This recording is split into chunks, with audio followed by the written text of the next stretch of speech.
Nice. We made the finals. Long Tusk Cub plus Widening Constrictor turns out is pretty good. Oh, we have a tough one here. We have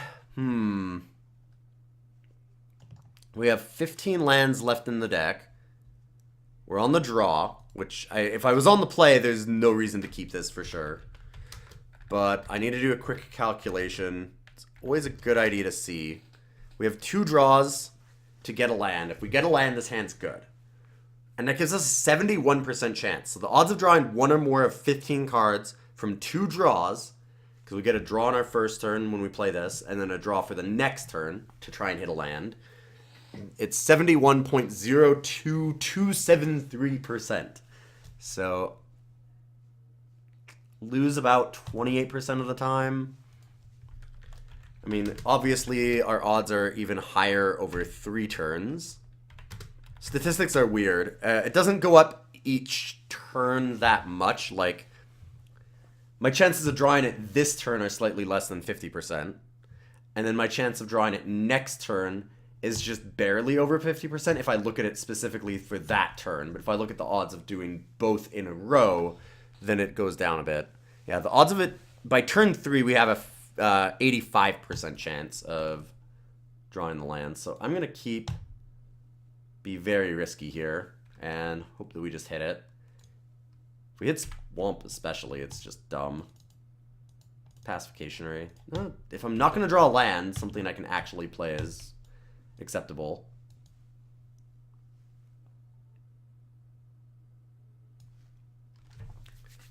Come on. Land, land, land. Swamp specifically. Need a swamp.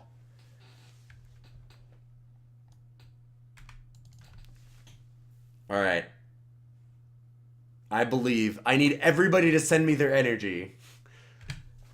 Doesn't work when I'm not on stream.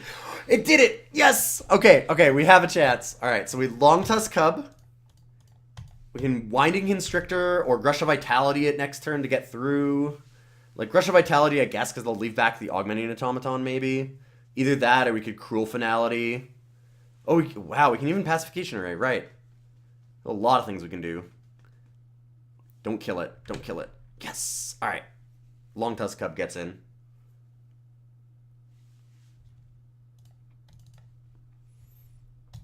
So, how do we want to do this?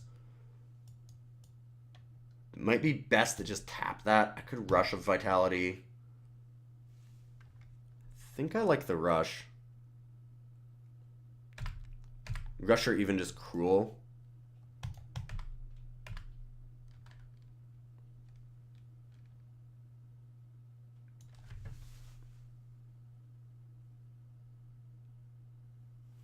Oh, well, now we Cruel Finality for sure. Because we get both. That works out excellent. Thriving Rats. Just kind of need land right now. Get a 2-for-1, get to Scry. This is insane. If we draw a Forest, can I just call another card out of the Aether right onto the top of my deck? Druid of the Cowl plus Winding Constrictor. Please, please, please. Honestly, any land would let us Pacification Array. Alright. It's the best way to do this. Rush of Vitality kills the Lawless Broker, because they're almost for sure blocking. In Pacification Array...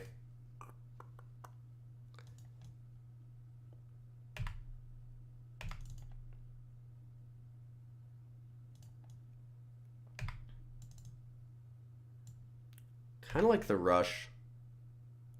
Just killing it seems good. Or they don't block.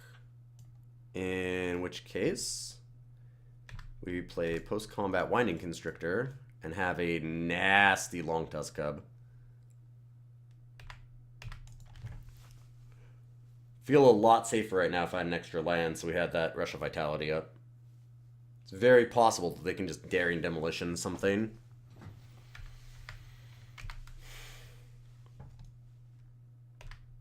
I will not be blocking, thank you. Winding Constrictor seems like it's doing a little more good staying alive than trading with the Lawless Broker.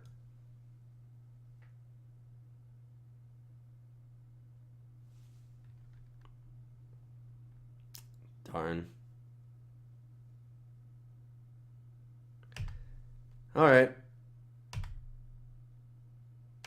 Malfunction will stop it. I don't have any way to get rid of that right now either. Handicraft. Just Druid of the Cowl. I think Druid of the Cowl is better. I need to start actually playing my cards. Getting lands is important to that, and Druid of the Cowl fix that. Hopefully I don't have to Daring Demolition this Lawless Broker next turn.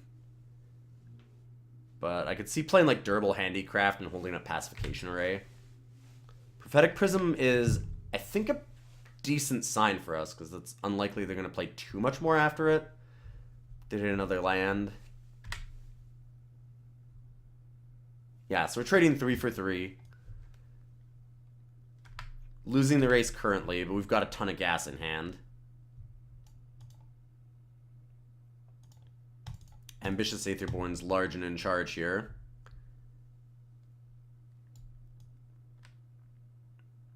Alright, I'm going to attack with the Winding Constrictor first, and then I think we just play the Ambitious.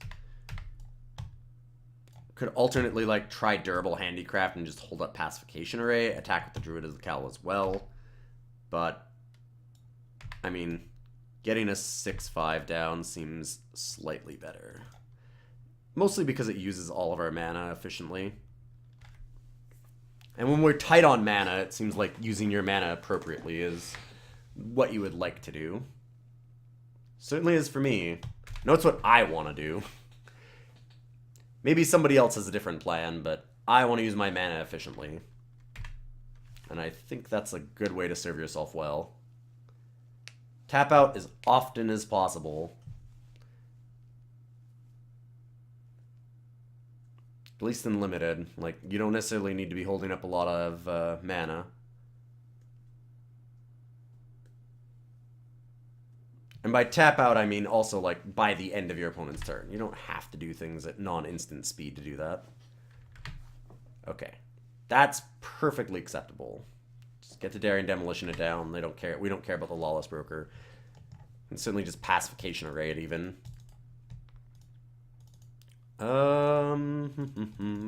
I guess I could even attack with this first. See if they do anything silly. If they don't, then obviously I just Daring Demolition. But if they do, well, heck. Rush Vitality looks pretty good.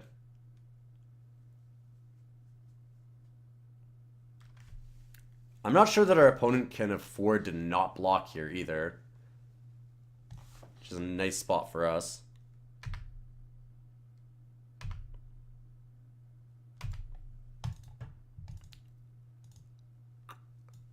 Don't think I want to tip them off. I'm just going to Handicraft and hold up the Pacification Array.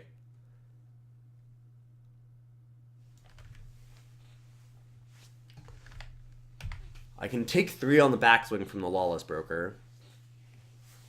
What this also lets me do is I can then tap like the Ironclad Revolutionary here before attacks. They can't really attack the Lawless Broker because they're going to need things to save themselves on our backswing. And I might be able to surprise them with like Pacification Array and a Daring Demolition. All I need is a land and I have 6 mana and I can do that. They won't be expecting it. Almost tempted to just take the damage from that and then tap other blockers, but it just seems too risky. And they haven't been playing multiple creatures a turn to block anyways, so I think this is fine. This I'll take, and I'm actually pretty happy about.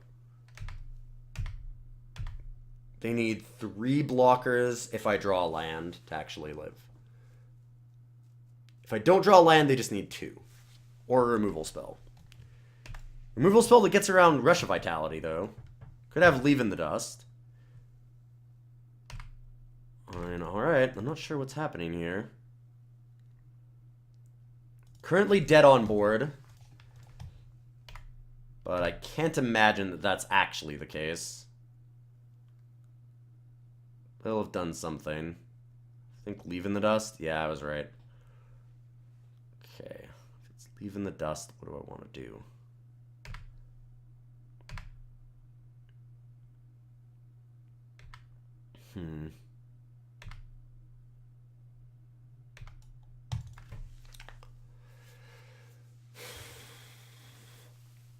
This is interesting. So I could replay the Ambitious Aetherborn. Make it a 6/5 again.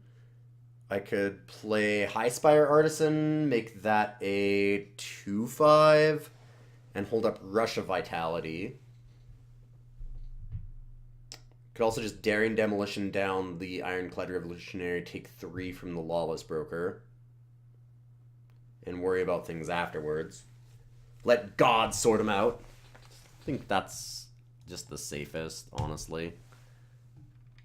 A little too worried about some more bounce spells or removal spells here. They've got 3 cards in hand. I have to respect that.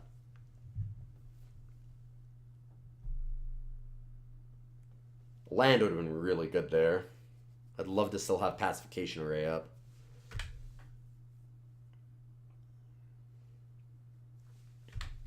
Yep. This is a very tight game. Uh-oh. Windkin Raiders. Yeah, that's a fine. So, I go High Spire Artisan, get 4 counters on it because of Durable Handicraft, and still hold up Rush of Vitality. Or Pacification Array.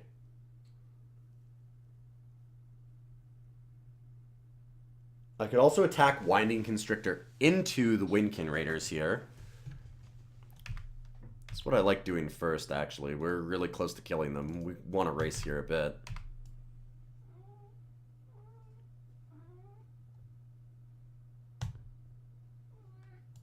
And they can't have a ton of removal that punishes us. I hope. Guess we'll see.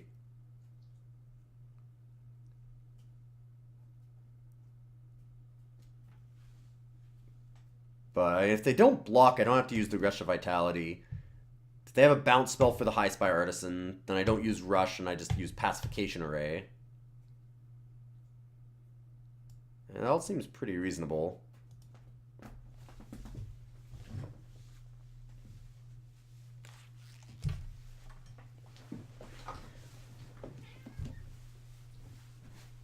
Bad kitty. Oh no, bad kitty. Bad.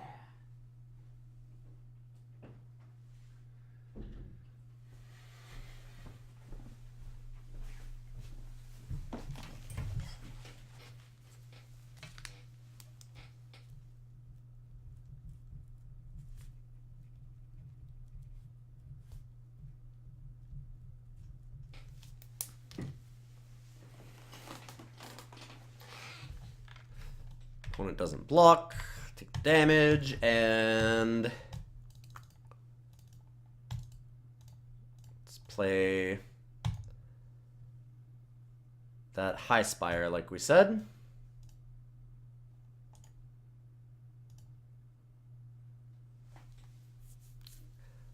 Technically, we don't have to do this. I think it's fine. Get a nice big 4/7 here. Bounce spell we can deal with. Metal Spinner's Puzzle Knot. That's a dangerous card to be playing with right now.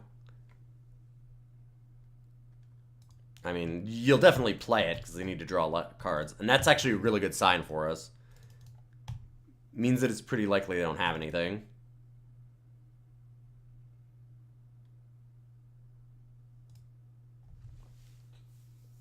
They're thinking very hard about whether or not they can draw anything after, draw anything that can win them the game after cracking it, I'm guessing. This is a very tight game. All of the games that we've had have been very close. Like, man. Surprised that we're doing this well. I guess that, like, the rest of the deck is really good. Just because we have 2 Consulate turrets doesn't mean that the deck itself is that bad. It just has 2 cards in it that are subpar, I think. Again, like I said, the 2 games that we won in match 1 were because of the turret. Okay, so now I have an interesting choice. Do I just tap the Windkin Raiders? Yeah. I don't want to risk the Rush of Vitality play. If they have a bounce spell for it at instant speed, like they have another Leave in the Dust, it's just awful. Wait to declare both of them as attackers and then Leave in the Dust this? Yikes. Don't need to lose a game like that. And there are other cards too. There's Aether Trade Winds, and there's a bunch of bounce spells that could be. Oh, I was right. We could have lost that. Now the opponent's just dead. Unless they have a way to deal us 1 point of damage here. Oh. They played a land. I can't think of anything. Alright, I'm pretty sure we've got it. Pretty sure we've got it. Kind of like Implement of Malice. And just seeing another card out of them if they're going to keep playing.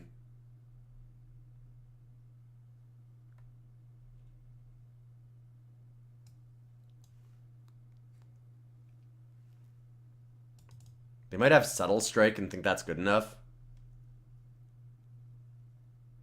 It's going to attack with both.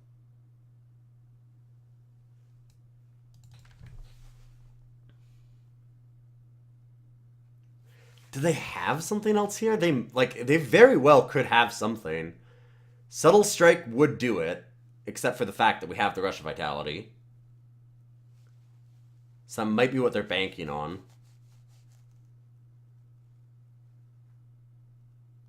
Seems like if they have something like that, it's an easy decision, though. Like, you just snap do it, right? Double black. Can't be anything else. I can't imagine another card that saves them here. What is going on? They're not saying anything.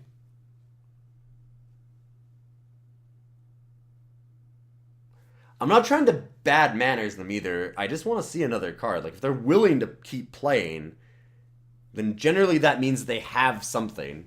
So I'm not trying to slow roll here. I really want to get more info and also play it safe. What is happening? They're thinking so hard on this. They only have 2 cards. Definitely seems like a situation where they either have it or they don't.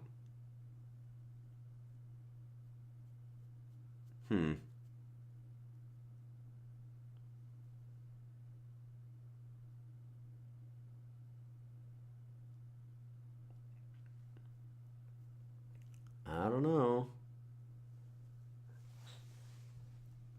I just don't know what's happening.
Okay, well, after a lot of thinking, our opponent came back and gave us the win. Nice. Scooped with the trigger on the stack. Decided that they just didn't want to show us the extra card. Took a lot of thinking for them to decide that, so I'm wondering what they had in their hand. They might have also just been busy, needed to go to the bathroom or something. I don't think I need natural obsolescence. Just gonna send it back again. I like the way the deck is operating. I want to draw some consulate turrets this game. I want to be able to test this out again. It's pretty solid with Winding Constrictor. I feel like if you have double Winding Constrictor, it might not be a bad idea to pick these up late. Just as a guess. Like, if you have a few of those, you might be able to pick up, like, a Thriving Rhino or some Thriving Rats even. A couple of other things that use energy, and then you might be able to get there. If you have Aether Poisoners, too, like, they can put out a bunch of servos just attacking through. You're not always going to be as lucky as we are and get, like, Long Tusk Cub plus Thriving Rhino and a Rats. Rats is pretty easy to pick, I guess, but Rhino and Cub are not always going to happen. Same with, like, Handicraft. Animation Module is not going to happen very often. We got pretty lucky on a lot of our pickups. We've had two very big extremes in this draft here. We've had one draft that I didn't even put up here because I got literally 0 consulate turrets. And now this one where we got 2 easily. And the deck ended up being pretty good. Like, it all worked around the consulate turret. We've got the Winding Constrictor. Like, everything worked out excellent. That first draft, though, I'm still not sure if I'm going to post up the whole thing or not to the channel for this part, but we didn't see a single consulate turret. It wasn't even that I took a risk and, like, oh, well, we'll wheel a consulate turret or two. No, there was just 0 consulate turrets in the whole draft, which was really disappointing. It took me quite a few extra hours to record this episode simply because I didn't get the consulate turrets.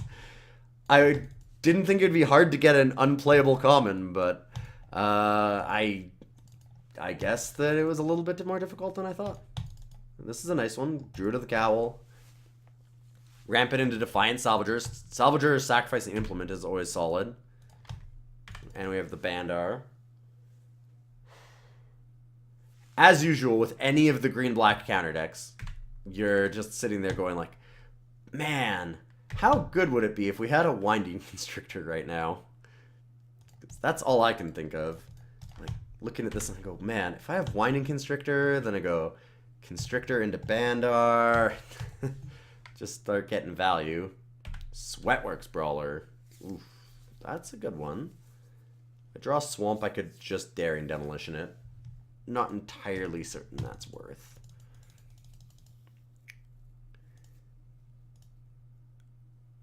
I think I'm gonna Aether Herder here. Seems like a good idea to do that first. Then we're trading 3 for 3. I also get a creature off of it, and I can play Scrounging Bandar next turn and start putting counters on the Aether Herder and make it an actual threat. As a 3/3, it's not amazing. As like a 5/5, that's pretty awesome. Can't block the Sweatworks, and hopefully they don't have anything too insane. Maverick Thopterist, Foundry Assembler. Okay. I mean, it's not great for us, but I'm not super sad. Wonder if they'll trade Aether Herder for Foundry Assembler. I'm gonna attack with it. If I'm the opponent, I assume that I can't block here. And I'm also pretty happy just racing anyways. Yeah. Seems like the play. And now I can High Spire Artisan into Scrounging Bandar. This will let me block the Assembler. And Bandar can make the Aether Herder a bit of a threat. Okay, perfect. That worked out just fine. Even the Sweatworks Brawler doesn't have a great attack. They'd have to have a trick. If they do attack with it, I don't think I'd call the bluff. I still have Daring Demolition for later. I don't need to get too frisky with my creatures. Yeah, I don't even really want to throw away Scrounging Bandar here for the Sweatworks. I'm okay just letting that happen. Our opponent's deck seems a little bit similar to our one that we had last week, where we actually ended up 5 colors, but it was because we had all of these improvise and artifacts to kind of let us go through with it. Could go on to Highspire instead of the Aether Herder. Would stop the Windkin Raider. If I draw a swamp, it's moot, because I can just kill it. But I don't think I can take the risk. I think I need to prevent some damage. Thinking I only go 1. Because that'll block it for now. Oh, okay, well, didn't need to.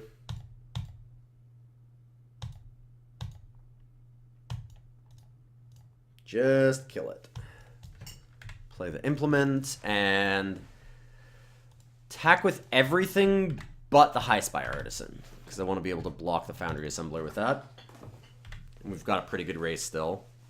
We're at 12, but they're at... sorry, they're at 12, but we're at 11. Pretty close.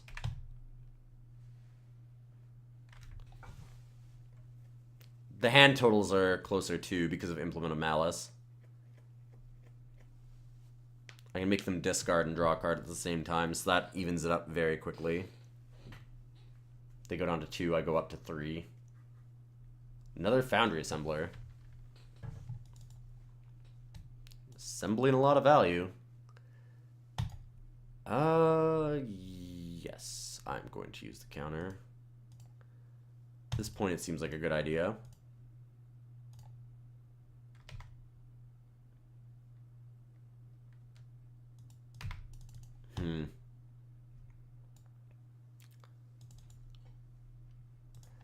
The reason for this is that now I can block the Sweatworks Brawler. A pretty positive outcome. And just double block with both of these. Defiant Salvager could eat Servo right now.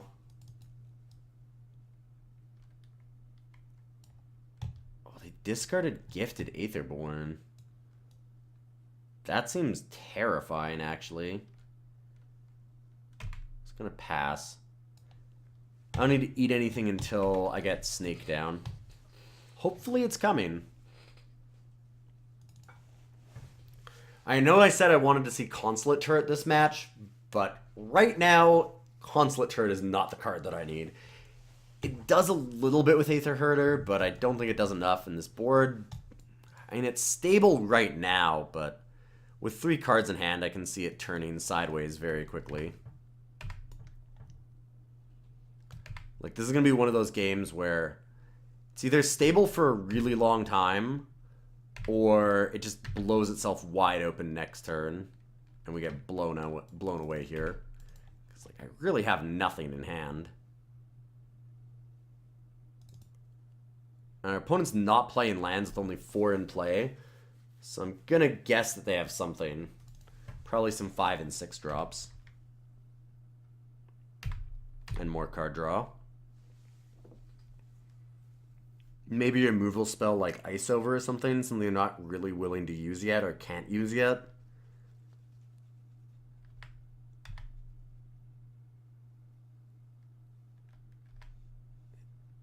They paused for a second, like, they went to pay for something and they stopped. Might have just been a mistake.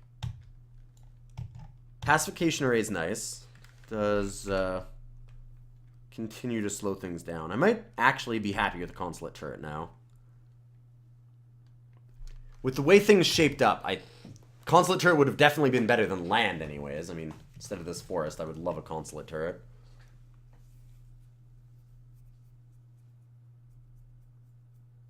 Lawless Broker. Yep.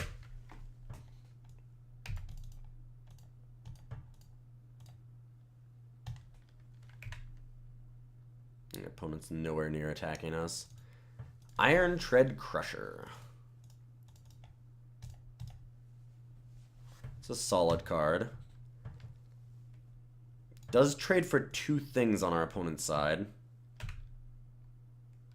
And they definitely can't attack through it.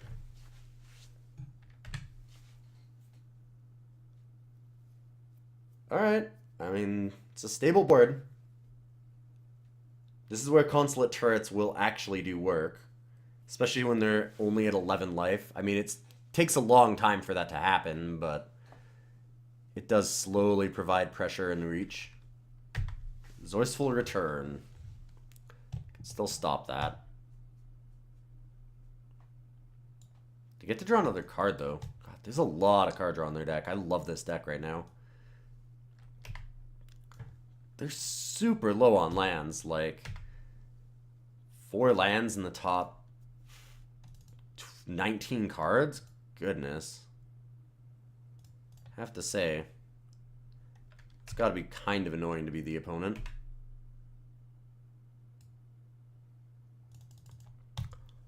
Oh, hello. That is a card. Defiant Salvager plus Animation Module is pretty solid.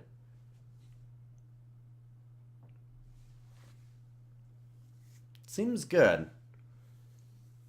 I actually might have not wanted to tap this and just tap Lawless Broker, because then I could offer Iron Tread Crusher. I'd be willing to trade it for, like, either Windkin and Sweatworks and a Foundry Assembler. And attacking for 6 seems really good. I don't know that I want to put a counter on anything, though. So that was a bit of a mistake.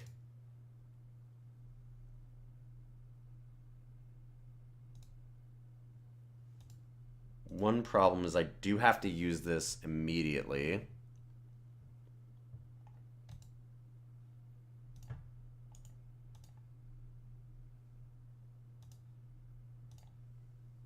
Plus side is I just get to put +1/+1 counters onto this thing for 1 mana.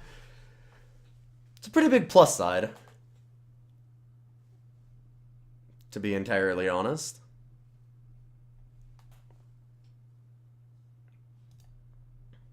I guess that I should just attack with the Iron Tread Crusher anyways. Well, I don't know, I have to think about blockers a little bit. But putting pressure back on them seems amazing now.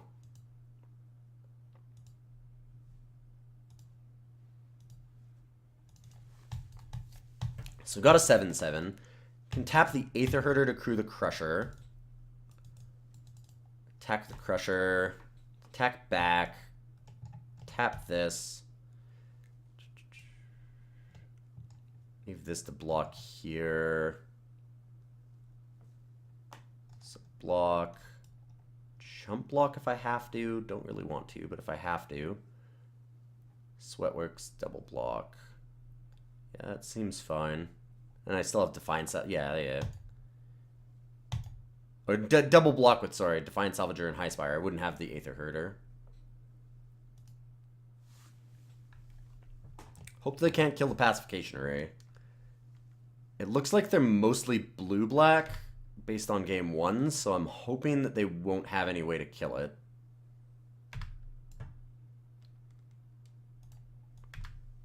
I could have put another counter onto the Defiant Salvager, but it means that I'm tapping the Druid of the Cowl. I'm not super excited about that. Yeah. I really wish that I tapped differently. I should have tapped the Lawless Broker. Then we wouldn't have any problems with this at all. Still a pretty decent trade for me, I think, but could have been much better. Put it onto the Augmenting Automaton. Oh. Then I think...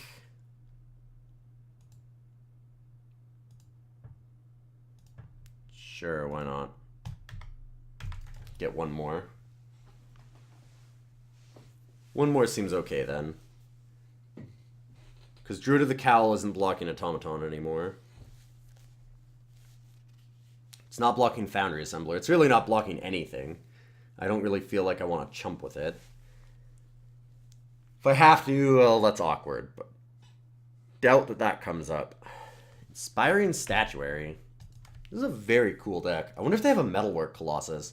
If they actually have it, I'd really be impressed to see it. I'd love to have that happen. Oh, they're improvising for something. 2, 3, Hinterland Drake. Yep, it's pretty good.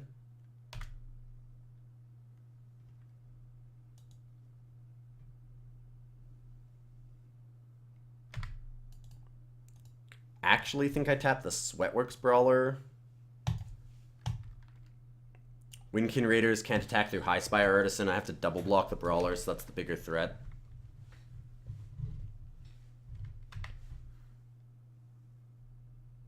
Defiant Salvager just gets to do its thing here.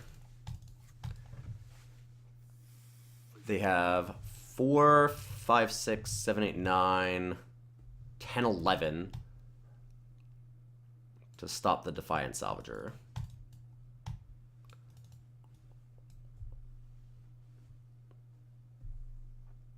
Granted, right now, if I just put even one counter on it, they lose everything but the Augmenting Automaton. Not sure how they recover from that. Although, losing Salvager plus Animation Module seems silly, because that's just an absurd combo. Totally nuts. Alright, I'm gonna keep doing this then. At least get it to a, like, 11, I think. And they can hold up the Animation Module.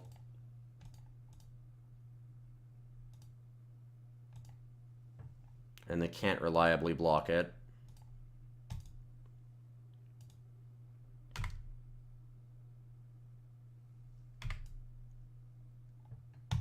I just have to chump.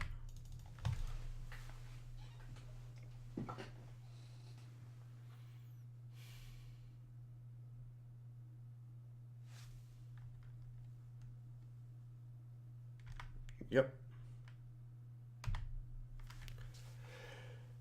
And pass the turn, leave up Animation Module, making an extra creature, and Pacification Arrays, so 6 mana.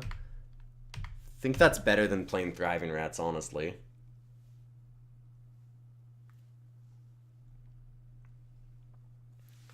That sounds weird, but I actually think that's the case. Because now what I can do is I can Pacification Array the Sweatworks again. If they attack with the Windkin Raider, I can actually Animation Module onto the High Spire Artisan.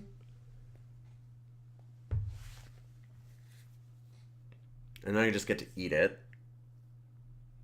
And they might think that they can do that. Like, I know a lot of the time people just think about this giving a 1/1 whenever you get a +1/+1 counter, and you kind of forget that it has the other text of being able to put additional counters on.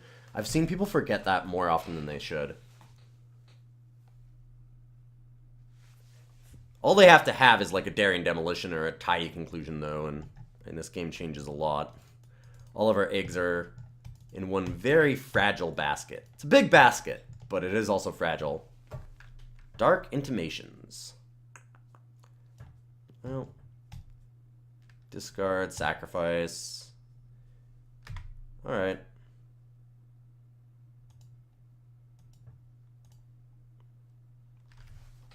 And they're going to get back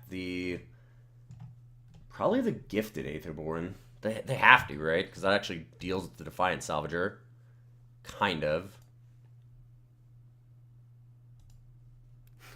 My opponent went, sorry for AFK. Oh, Jesus, the engine. Yeah, the engine's pretty insane. I will say. Universal Solvent. Oh. Oh, baby. So they turned Lawless Broker to their hand. I don't know. It seemed better to just get the Gifted Aetherborn. They could have played that, too. Huh. Yeah, I'm not sure that I agree with that.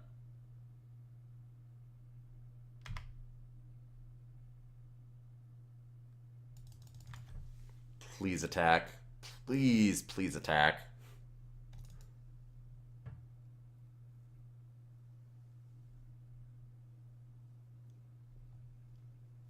Oh, Oh, yes. Oh, no, no, no, no, no. No. Aww. Got close.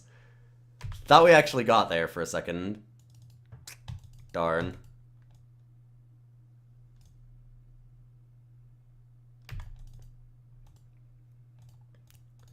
Put an extra counter on that. Make a 1-1.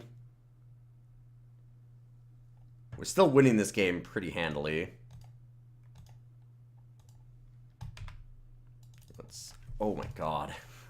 Oh, baby. Oh, baby. Alright. We can do a lot. We can do a lot. It's gonna become a 7. Already there's just nothing they can do about the Defiant Salvager. So that's probably still getting in. I think we want the Aether Herder in too.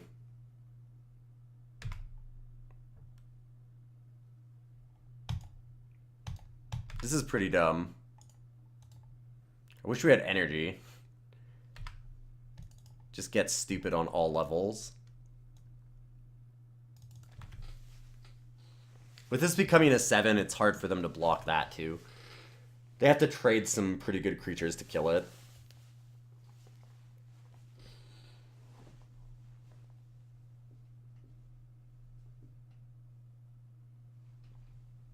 Yep, chump block. I'm just gonna wait. I can just let them take the 5. Put it onto the Windkin. Highspire Artisan still blocks it. Really well, actually. Just eats it still. Thanks to the animation module Winding Constrictor. They're 1 mana off from Universal Solvent, which is not awesome for us, but can also build Aether Herder or Highspire Artisan to be an absurd bomb too at this point.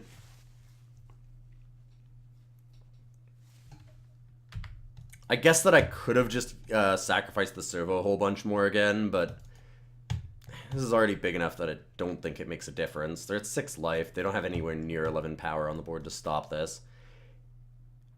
Aether Squall Ancient. Okay.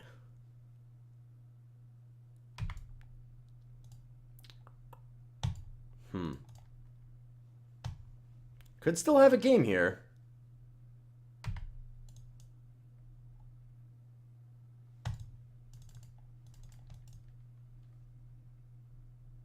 Come on. I just need to make the mistake once. Oh, that's so good.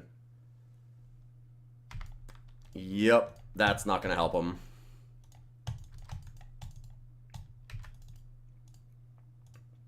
That is really bad. Not for us, though. Oh! That's so good! Oh, alright, we got there. This Squall Ancient was scary, but I think we could have forced them to block with it, because we just tapped the, like, Foundry Assembler or something and attack with everything. And they have to block something with the Aether Squall Ancient. I think there has to be one of these 3. Like, it has to be Highspire, Defiant Salvager, or the Aether Hauler. Winding Constrictor they could have just left, but I wouldn't have attacked it, I don't think. That's the one card I think I would have left back, just because it's so stupid with what we were doing. Oh, come on! There's the turrets. That's what I wanted. I was hoping to try and get that down, because it's just so funny to, like... I never got Consulate Turret and a Winding Constrictor. Next time that I get a Winding Constrictor deck in Draft, I am actually going to play 1 Consulate Turret. I'm going to try, because this... It seems like it has some upsides. Like, I don't know that I would always main deck it. I don't know that I'd always try and, like... I probably wouldn't try and play 2 main deck all the time or anything like that. I wouldn't be looking to take them over real cards. But after looking at this deck here, I think that I would have... In the past, I would just never take this and never play it. Now, I might at least consider probably taking some of these at the end of packs when there's not a lot of other picks and there's kind of nothing there for you. Grab a Consulate Turret, have it in your sideboard, And then if you happen, like, if you play in a Winding Constrictor style deck or other kind of energy deck, and then if you have something like Long Tusk Cub or Thriving Rhinos or other, like, Aether Swoopers and things like that where you can actually use the energy every turn, I might consider doing that. Like, especially the Winding Constrictor deck specifically. Just because you double the energy from this, it's absolutely disgusting with the Long Tusk Cub, like we talked about before. I mean, that kind of thing does become pretty busted very fast. You just get an instant 2 counters on your Long Tusk Cub every single time you have a turret in play. And that is the downside of Cub normally, right? Is that if you play it as a 2-drop later in the game, it kind of doesn't do anything. Like, you have to have a bunch of energy for it. Well, hey, bunch of energy. Not saying that it's the best idea and it'll always work out, but it's something to at least consider and think about. If you have the right deck, maybe you can go deep with it. Maybe Consulate Turret's not the best, maybe it's not the worst card. Well, that was a lot of fun. It was a different deck for sure, and we got really lucky on our draws. The first draft was hilarious, where we just didn't get any Consulate Turrets at all. And I will be back next week with another Full Force. This was a fantastic episode, I think, and we'll try and do something equally insane. We've been doing a lot of really weird ones, deeper than I think we've ever gone on the Full Force series for sure, and I've enjoyed the heck out of them because of it. So I'll hope to see you then. And in the meantime, of course, check out the companion article on newmockgaming.com. If you're not doing that, then you're missing out on half of the fun. And follow me on Twitter at IlyonMTG, and I'll be putting up suggestions for our next Full Force article and what you would like to see. And besides that, be back for next Thursday. Don't mind a little bit of mana fixing. Being with the Swamp I thought was the best way to do it, because I could get either the Contraband Kingpin or the Hidden Stockpile. Oh my god. We have a game.